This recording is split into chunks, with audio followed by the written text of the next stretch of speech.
record. So now we are recording. And so who in your group is going to be in charge? I am. This is Frida. Okay. So if you look down at the bottom, do you see that green folder? I do. There you go. Excellent. And then click screen, and then we should see your screen.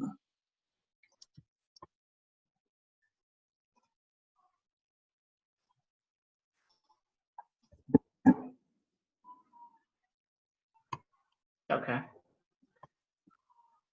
Good. Personally, I think we all deserve a round of applause. That was epic.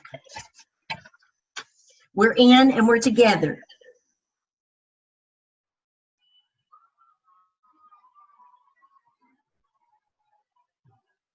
Okay, so y'all just go whenever you're ready. All right. So we are going to present the case study, We Are Normal Too. The presenters are Halima McCaskill, myself, Frida Freeman, Christy Hamrick, and Samara Hall. And Samara Hall will begin by reviewing the relevant legislation for our case study. So there are three pieces of legislation that are very important to our discussion this evening. So I wanted to just provide a brief overview of them. The first is Title IX. Title IX basically says that any institution that receives any kind of federal funding cannot discriminate based on sex. So if you receive Title I funds, Title II, or Title III funds, anything of that nature, you cannot discriminate based on sex. And if you're found to have discriminatory practices, you lose funding. The second piece of legislation is the Equal Access Act of 1984. And basically that says that our students are allowed to form clubs and groups and have those meetings on campus despite their religious, philosophical, or their political backgrounds, as long as they do not contain basically hate speech. They're allowed to form and have groups. And then, of course, the last piece of legislation is really what we call local policy. And most boards share these policies. They're called Secondary Schools PDA policy, or Public Displays of Affection. The majority of secondary schools, meaning 6 through 12, they have policies that prohibit public displays of affection. Students are not allowed to hug, kiss, or be intimate for extended periods of time on campus, anything of that nature.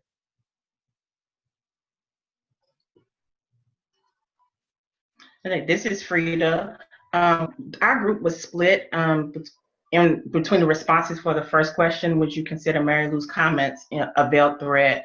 So I'm going to respond in the affirmative, that yes, Mary Lou's comments were veiled threats. Initially, when Mary Lou met with the boys, she commented that they were disrupting the learning process. However, she did not reference any school policies or support the claim with specifics to explain how the boys were disruptive to the learning environment. As the administrator, Mary Lou could have restricted the boys' actions. However, from the information presented in the case study, there was no policy reference regarding public displays of affection. Therefore, Mary Lou could not validate the boys causing disruption in that regards. And physical expression is protected under the First Amendment, so the boys' choices to express themselves physically was protected, with no mention of an existing policy regarding the public displays of affection at the school. The second issue that was presented in the case study in regards to the boys attending the prom, the text stated that Mary Lou was shaken, which confirms that she was reacting in response to the fears of the parents and students, other students' threats. So as this text states, Tinker was designed to protect students who expressed an unpopular view from being punished. So this supports the fact that Mary Lou cannot restrict the boys from attending the prom together. Them attending the prom is also protected under the 14th Amendment as well as Title IX. And that Mary Lou cannot restrict the boys from attending the prom, and the threats from others is no reason for Mary Lou to cancel the prom. The final issue presented in the case study was the interest of the boys, Willie and Jimmy, to form a gay alliance group or club at the school. And under the Equal Access Act of 1984, they must be given the same opportunity and protection to form this group at the school, unless it is proven that they are performing or engaging in lewd acts or inappropriate actions through the meeting. So overall, Mary Lou did express veiled threats. Her threats were disguised as disguised as concerns for the boys. She really indirectly was trying to manipulate the boys to end their relationship, and she also was trying to manipulate the boys and their parents by appealing to their sense of fear, like fear for the boys having punitive actions in regards to them being disruptive, and also fear for their personal safety, by stating she was concerned about if some harm would come to them. So she and as the text stated, she was trying to get the parents to speak sense to the boys and maybe basically to scare the boys to dissipate their relationship and wait to continue their relationship until after they graduated, and to avoid the negative publicity so she wouldn't have to deal with the issue altogether.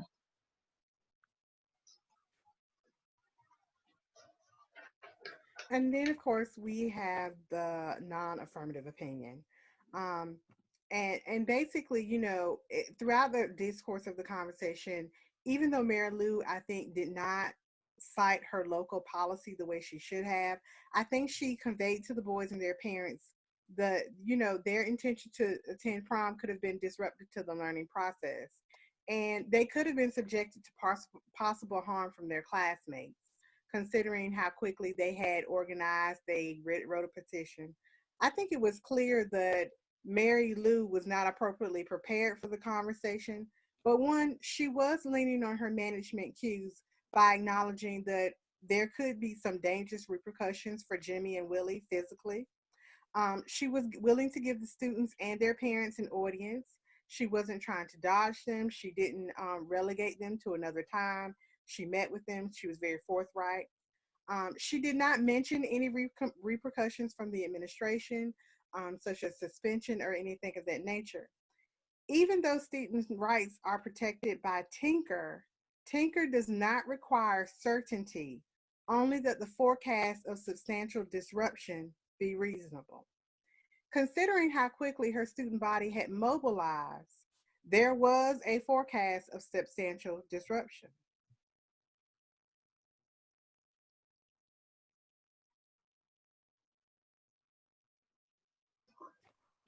This is Frida. What are Mary Lou's responsibilities under the law? I'm going to present 6 basic responsibilities that Mary Lou had under the law. The first one was to notify advanced level administrators as well as the school legal team, so that she could be advised of specific legal responses to address the concerns regarding the issue. The second responsibility Mary Lou had was to be knowledgeable about the school rules and policies regarding public displays of affection, and the conduct code and all other regulations regarding how students should govern themselves during school hours and on school property. The third responsibility Mary Lou had under the law was to maintain order and protect the students enrolled in her school, and to recognize the risk factors and the potential dangers to her students in regards to the student petition and the expression of possible violent threats towards the school and the boys. The fourth responsibility was for Mary Lou to be aware of the school's role and legal responsibilities in regards to the students' request to form the Gay and Straight Alliance Club at the school, in accordance to policies as interpreted by the school district, the school board. The fifth responsibility Mary Lou had under the law was to devise a plan to ensure that the students were safe by simultaneously maintaining the integrity of school programming. And the sixth responsibility was to provide support and protection for Willie and Jimmy to implement the diversity initiative of the Gay and Straight Alliance at the school.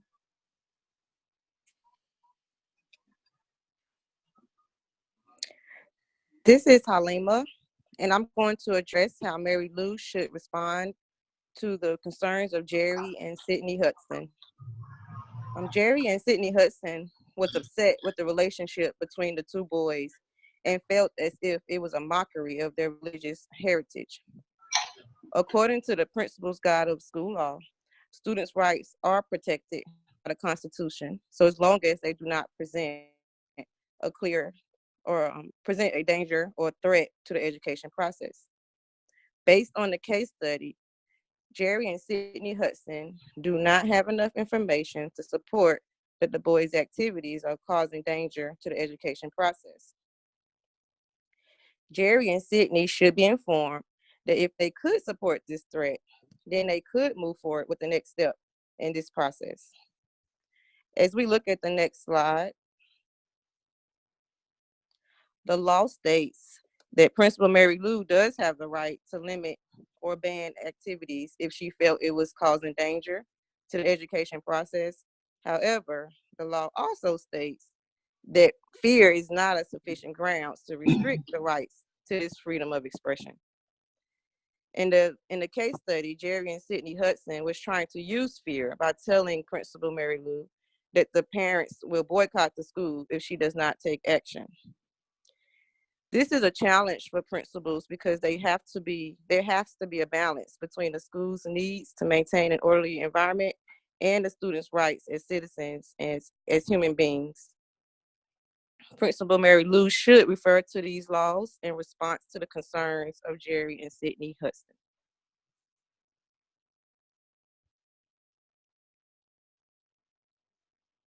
Should Mary Lou allow Jimmy and Willie to attend the prom? Prom is technically an extracurricular activity. Therefore, it is a privilege and not a property right, according to the law. However, prom isn't a very important milestone in a student's life. Most people will tell you that they remember their prom vividly. Considering that they have not violated any policies, there's no disciplinary action to take towards Jimmy and Willie, they should be allowed to go to the prom. If they had a PDA policy and were in violation of that, Mary Lou could take action and deny them the right to attend the prom, and that would be within her rights as the principal. However, because they have not broken any policies or guidelines, she cannot ban them from attending the prom.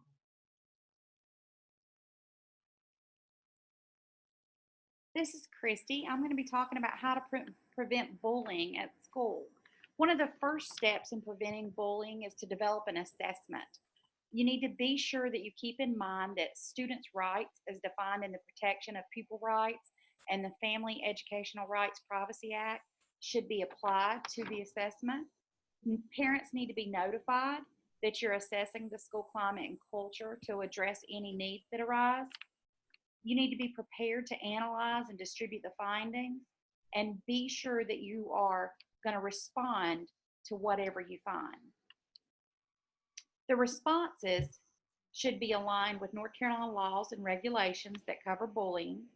And once you create policies and procedures, you'll need to set up a reporting system, train your staff, engage your parents and your students so that you have buy-in. As you begin to look at how to educate students on bullying, you need to be sure to look for teaching activities that are appropriate for your school and for the age group of your students. There's several evidence-based programs for elementary and middle schools that are available, but there's fewer options for high schools. Some of the responses to bullying that you need to make sure that you follow are intervening immediately, separating students, keeping them safe, offering medical and mental help as needed, staying calm and reassuring, and always modeling respectful behavior. Some mistakes that you need to avoid are ignoring the behavior. Students can't handle and solve these situations on their own. You don't need to try to sort out the facts immediately or force the students to say publicly what they saw or what they know. Another thing you should avoid is questioning them in front of others, having them speak in groups, and forcing them to apologize on the spot. Some of the references that we used as we compiled our information were the Principal's Quick Reference Guide to School Law and stopbullying.gov, which is a great resource for your school on different educational programs and lots of resources for bullying. Are there any questions? Okay, thank you. Great job. Really good job. I got a message from Heather Ferguson. She still can't get in. Who else is missing? Caldwell? No, she's there. Angie Melton may not be here. She couldn't be here tonight, but we knew that she wouldn't be here. So Heather is the only one we're missing? I'll try to reach out to her. Okay. Y'all did a great job with that. Thank you. And let's see, it's your group that's supposed to go next. Amber, should I skip over you and go on to the next group? And maybe Heather could get in by then?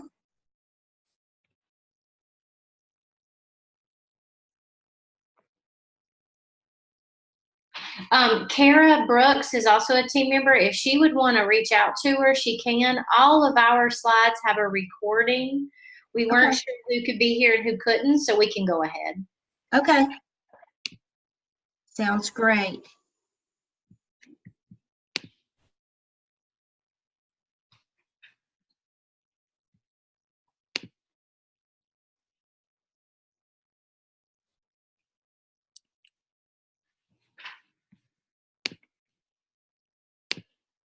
Okay, is that reflecting okay?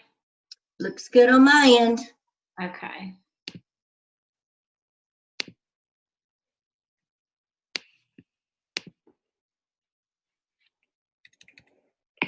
Hello and welcome to We Are Normal Too by Kara Brooks, Avril Caldwell, Heather Ferguson, Amber Lackey, and Angie Melton. I'm Heather Ferguson and I'm going to be taking on the role of the principal, Mary Lou. First, my responsibilities as a Uh-oh. Sorry, I don't know what's happening here. Hang on. All right. Try again.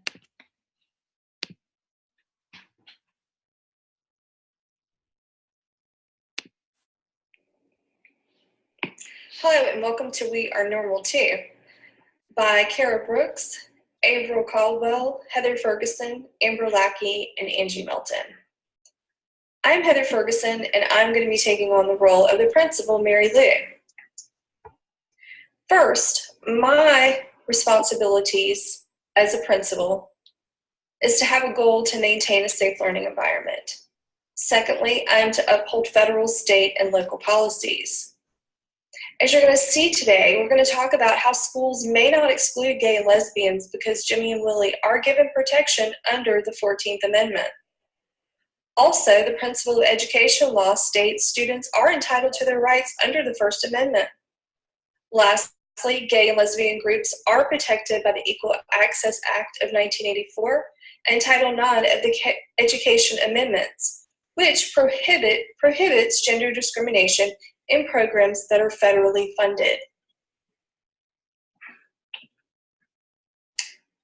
How should Mary Lou respond to the concerns of Jerry and Cindy Hudson?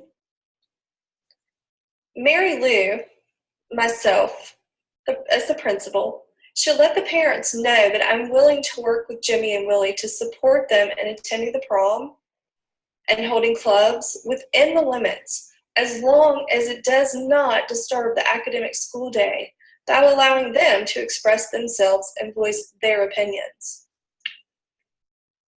The parents want to know, do Jimmy and Willie have the right to engage in public displays of affection on school grounds? Mary Lou, the principal, I say school policy states overly outward displays of affection are not allowed at school. Therefore, Jimmy and Willie are not allowed to show public displays of affection like all other students in the school. The parents want to know, is the school obligated to support a gay-straight alliance? As the principal, yes, the Equal Access Act of 1984 protects Jimmy, Willie, and other students wishing to support the alliance because the school may not deny access to or discriminate against them. Therefore, the school is obligated to support a gay-straight alliance. The parents want to know, are you going to allow a diversity day and a day of silence? As Mary Lou, yes, I cannot limit free speech because the majority of the student body disagrees. This would be a violation of the First Amendment. And this decision is supported by the case Tinker v. Des Moines of 1969.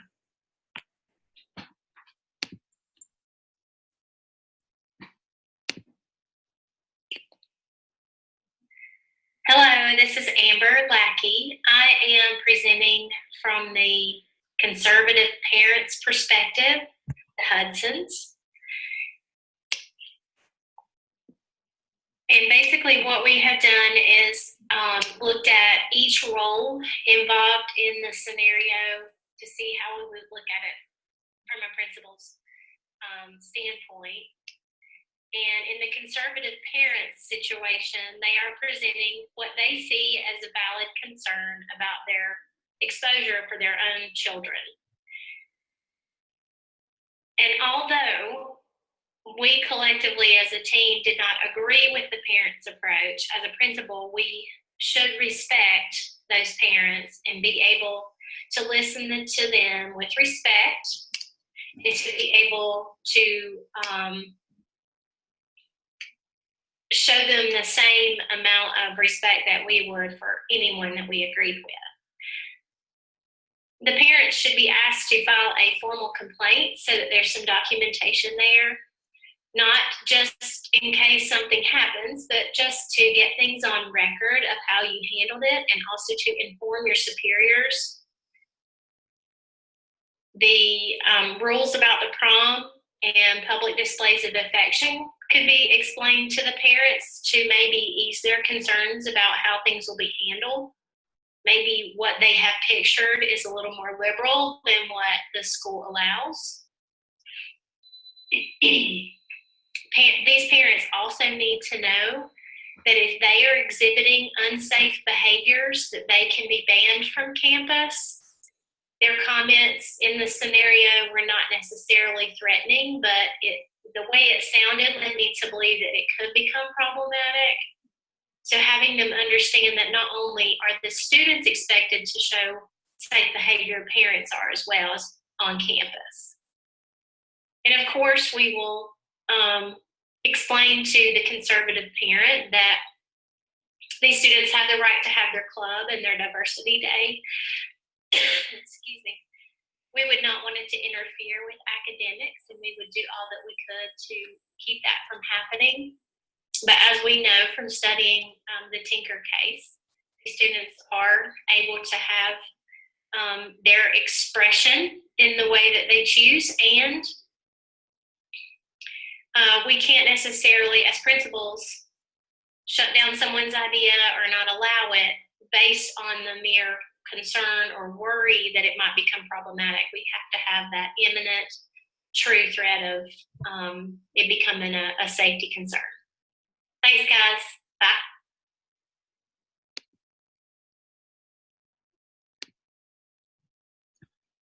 Good evening. My name is Sarah Brooks, and I had the opportunity to present on Willie and Jimmy's perspective. There are many things that come to mind and questions that come to mind as we're talking about Willie and Jimmy. Do Jimmy and Willie have the legal right to engage in the act of public affection during school hours? Can the students legally deny the student's request to hold a diversity day? And can officials deny the right for them to attend the prom as a couple? Due to the protection under the First Amendment, freedom of speech and association, and also the protection under the 14th Amendment equal protection right, they cannot deny Willie and Jimmy that opportunity. Also, the Equal Access Act of 1984 gives them the right to also have a club. Hold clubs based on school policy, depending on the time of the day, may need to complete a facility use form. That means that, hey, it might not be that particular time of the day, but it might be an off-campus or after-school activity that time that the club can be held, but it's still not denying them the right to have that particular club. They also have protections from the bullying and harassment policy due to a school policy act. And the school is also required to provide safety to all students on campus. Are other students also being questioned about their PDA? It's not just, shouldn't just be a Willie and Jimmy thing, but is this also allowed on campus? And what are the school policies for that particular thing to happen? Schools cannot deny the same-sex couple to go to prom because the school cannot deny one's gender expression based on the Tinker case. So there's several things that come to mind, but Willie and Jimmy have just as much right as anybody else. And based on the First Amendment and the 14th Amendment, they also have the equal protection and freedom of speech right. Thank you.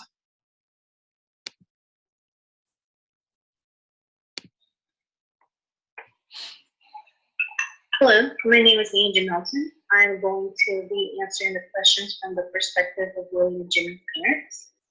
So question one, would I consider the principal's comments about Fred? Yes, her comments were against the safety of the boys and against her duty to protect them as the principal. It was obvious that she was taking sides by asking us to talk some sense into the students.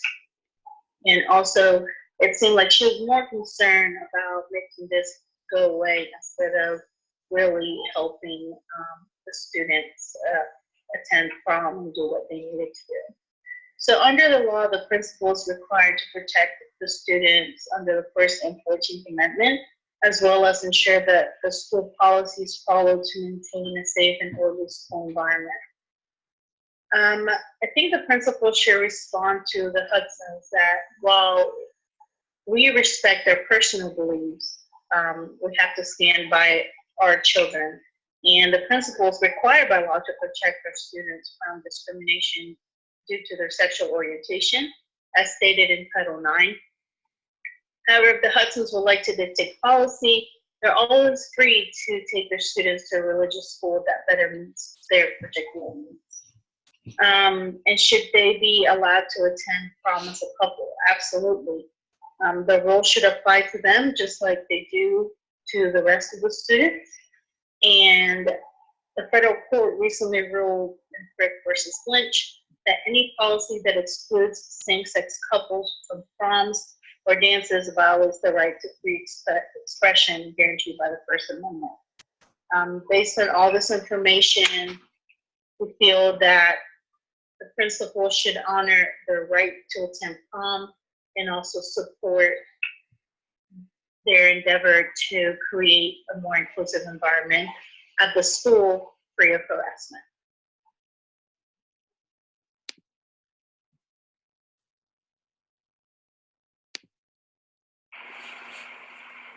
Hi, my name is April Caldwell, and I am answering the questions in the case study from the perspective of the student body.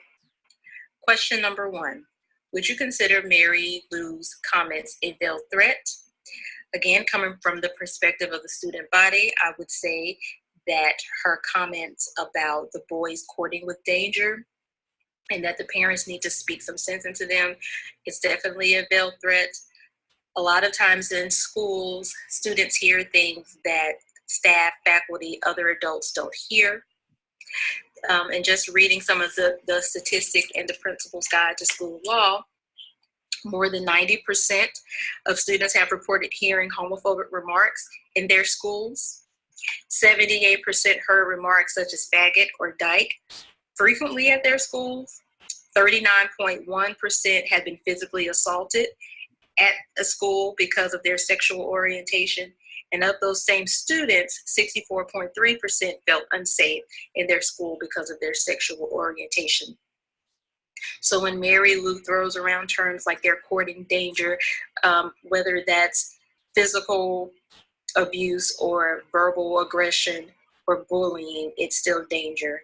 And students have reported that they hear those types of comments on a regular basis, and that those comments usually aren't heard by staff and adults. What are Mary Lou's responsibilities under the law? Well, looking from a student's perspective, I think the principal's responsibility is to make sure that all students are protected, regardless of whatever their race, gender, or sexual orientation is, and that they shouldn't be discriminated against, and that they should have equal rights to clubs, organizations, just the same rights as everybody else. Question number 3. How should Mary Lou respond to the concerns of Jerry and Cindy Hudson? I think that she needs to remind the parents of the laws that she must abide by, 14th Amendment, Title IX, that you can't discriminate on the basis of sexual orientation, and also remind the parents of the federal funding that is tied to adhering to federal laws, and that without that funding, a lot of the organizations and clubs that the students are a part of may go unfunded. So just remind them of that. Also, just letting the parents know as well that they do have a right to boycott under the First Amendment. If they assemble peaceably, they have the right to freedom of speech as well, but they cannot harass the students. They can't use any kind of derogatory slurs toward the students, and that it can't be a disruption to learning. I know that they were concerned about the students' public displays of affection being disruptive, but also just recognizing that a boycott could be just as disruptive. I think that Mary Lou should also, for the entire student body, maybe talk about the school's policies on public displays of affection. Because if the boys were holding hands, obviously they felt like that's something that is acceptable at the school. So I think that Mary Lou should maybe look at the district's policies on PDA, and also address the entire student body about what is acceptable behavior and what isn't acceptable behavior, not leaving any room for interpretation or just any vagueness where students can do what they want to do. Last question, should Mary Lou allow Jimmy and Willie to attend the prom as a couple?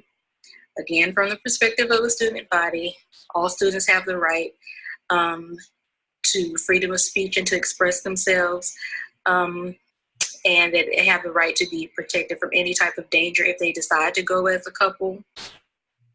And just also thinking back to the 1980 Rhode Island student, Aaron Frick, when his principal denied his request to go to the prom with a male date, the federal judge ruled in Frick's favor. So there are a lot of court hearings, proceedings that the LGBT couple community, where the federal judge has ruled in their favor. So again, it's not a matter of whether or not she's going to allow it. It's just whether or not she's going to abide by the law and the consequences that she could face by not abiding by the law. Thanks.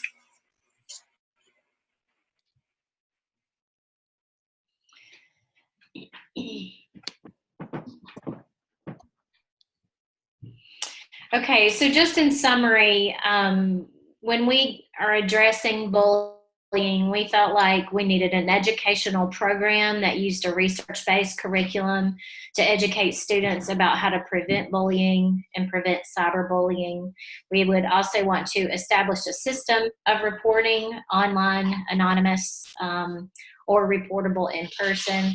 And we want to create a positive environment that or a positive climate that allows for students to speak freely with their teachers, their counselors, and their administrators to express concerns of this nature. And that's it. Excellent.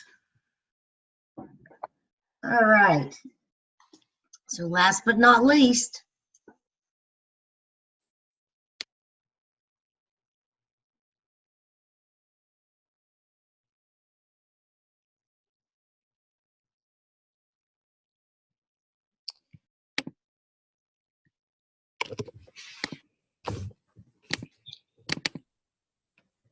okay. All right, this is Kelly McLean. I'll go first in our presentation.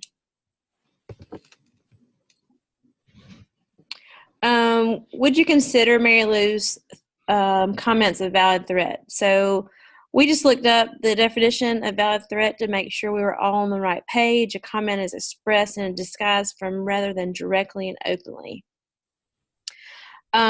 Students have the right a freedom of speech that's protected under the Constitution. Give me 1 second. I minimize my screen. Okay. So long as they do not present a clear and present danger or threaten the material destruction of the education process, noted in Gitlow versus New York in 1925 and Tinker versus Des Moines in 1969. The symbolic expression or nonverbal expression that conveys the personal ideas, feelings, attitudes, and opinions of an individual. This way is expressed is through physical gestures. This is Education versus Barnett in 1943. And when students' insignia is unlikely to cause material disruption of the education process, courts should have generally ruled that students cannot be deprived of their basic rights to express themselves. That's Burnside versus Bars.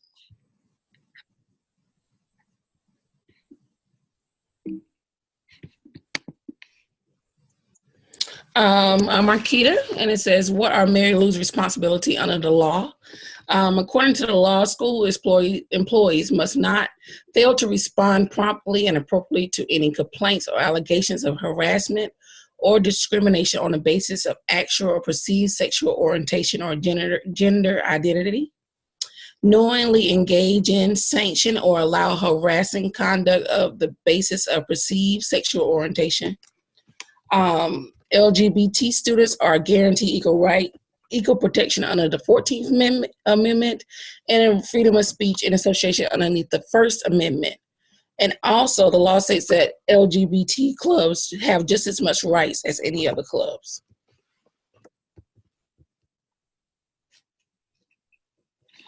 Kelly. And Melanie's not here tonight, so I'm going to play her presentation.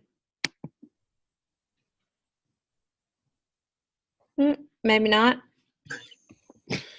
It works. I listened to it earlier. Let's see. I'm at school and they're finicky about some things that we can click on. Let's check this out.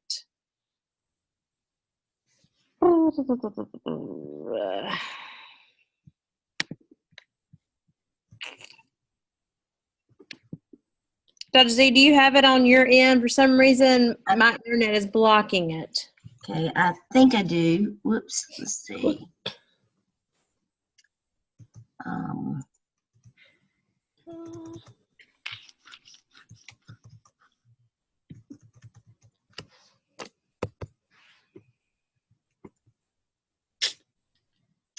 Which slide is it?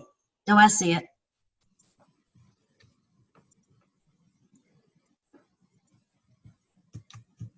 All right, do you want to just hear it or do you want to see it? We can just hear it.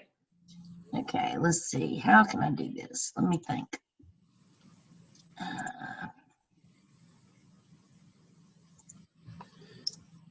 Let's see if this works.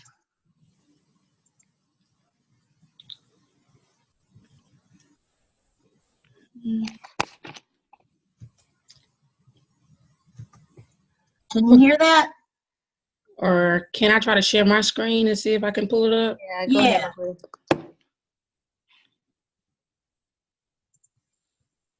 Okay, hold on.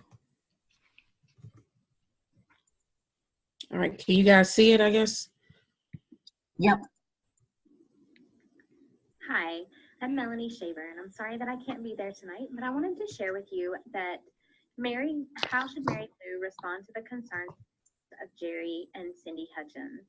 Well, Jerry and Cindy Hutchins face an issue that many of our parents face, and the behaviors that are displayed do not align with their values and beliefs. But unfortunately, Jerry and Cindy Hutchins display some harassment behavior in their comments to Mary Lou in accordance with North Carolina General Statute 115C 407. So, if I was in Mary Lou's position, I would try to diffuse the situation in accordance with my local policy. So it's very important to know your local policy and the steps that are laid out there for you, because many times the the local policy takes those things into account, that not everybody is always going to agree, and how to diffuse those situations. If bullying or harassment continued, at that point, I would file a grievance, and I would also encourage I would encourage Jerry and Cindy Hutchins to also file that grievance, because they're not in agreement with the decision that was made. And although those hard conversations sometimes disrupt the normal learning, it is important to protect student rights. All right, Kelly, can you go back to your screen, please? I can. Here.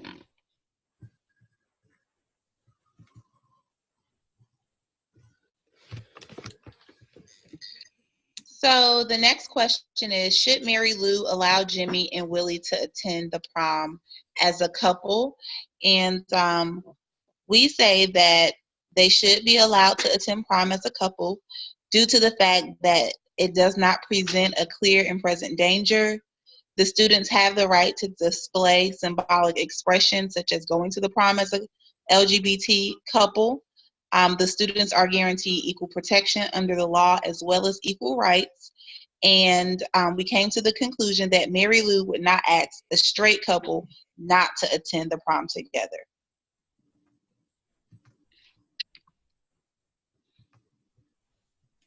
All right, I will share my screen again. How would you address or minimize bullying or cyberbullying? It's another video from Melanie.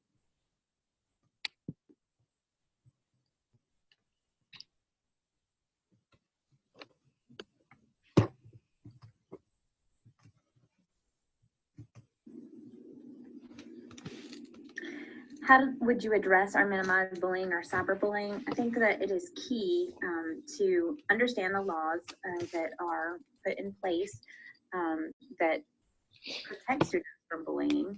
And those North Carolina anti-bullying laws and policies, or South Carolina's anti-bullying laws and policies, can be found on the stopbullying.gov website. They're very easy to pull, but it's important to develop a school-wide anti-bullying policy that rewards students for being respectful and acknowledging the rights of others, to build a culture of fairness and trust, and to teach students that we're not bystanders. It's our responsibility to make sure that whatever's happening in schools or even in public, if we see something that's not right, that we stand up and we talk about those and we respect each other. Computer monitoring, behavior monitoring is very important to ensuring that you're decreasing bullying and addressing any issues that arise. All right, Kelly.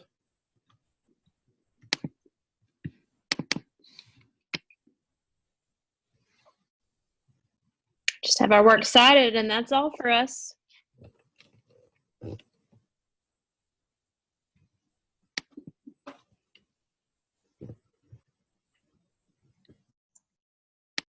Okay, I'm back in charge. So if you'll do your, I'd like to finish up. So, but if you'll show your, put your video on so I can see your face, it really helps. Y'all did a great job. I mean, a super great job. Way beyond what I expected. I think this is the greatest. This really shows the highest level of learning when you've taken what you've been studying up to here and then you apply it. But you also see that it's hard because this law says you can and this rule says you can't. You know, this policy says yes, but this policy says no. So it's just, it gets pretty confusing. But let me just throw at you a couple of things that I noticed as we went through your presentations. First of all, somebody mentioned, several of you I think did, that the principal tried to manipulate. And that's the biggest thing I want to point out. I think we are getting away from that era in leadership, but that has been a big tactic that has worked for a long time. And it's not a good tactic. And so I caution you, it's so easy to fall into that trap of doing things for the betterment of the people. You know, I'm doing this for your own good. So, so be careful of that. And that leads into the interpretation of a threat frequently. The other thing is, some of you noted that the principal in a way was operating out of fear. And I responded to many of you this week on your discussion board, is that is the biggest thing you have to guard against. When you go up against, when your response comes out of a place of fear, you're in trouble. Because you're not thinking logically, you're not using black and white policies, you're not using the law, you're just going from a scared place and you're looking out for protection, and that's when you begin to manipulate and can get into threat. And the other thing I noticed was that all of you mentioned board policy, and that is the key to everything that we've talked about. Because what's going to keep you out of the newspaper, what's going to keep you on the right side of the law, is following your school board policy. Because ultimately, you are not the final say. You know, you are operating under that umbrella and those guidelines. I do think that those of you who mentioned suggesting to the parents they can file a complaint or a grievance, that's an excellent suggestion. Because quite often, it's just a matter of communication. People are angry, they're upset, they want to be heard, or people are scared, they want to be heard. They want to know that they have a place to express their voice. And I think that's great, but also cautioning them that they have to operate within certain guidelines also. I want to sum it up by telling you this.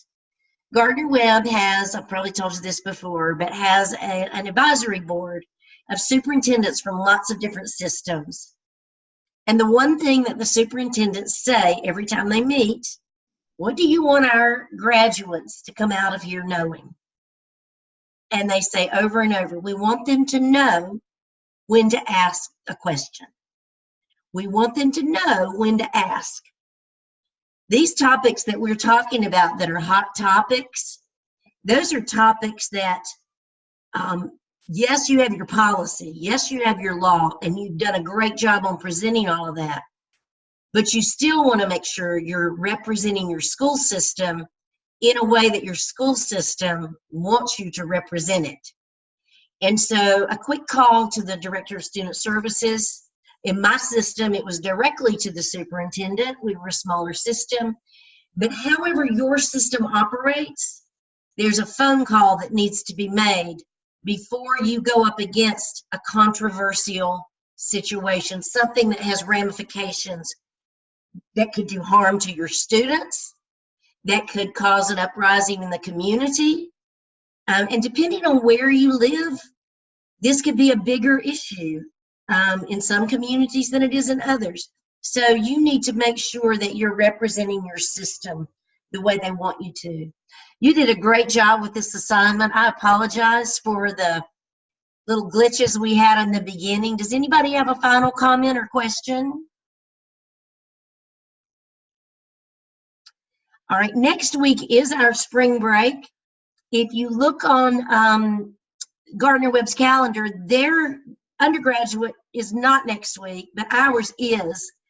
That gives you a little more time between this case study and your next case study. It's just a better balance for you of the work, I think, is the reason they did it that way. So we will not have class this coming week, but we'll pick up again the next week. I'll be sending out an opportunity for you to meet with me one-on-one, 10-minute office time. You are not required to schedule that.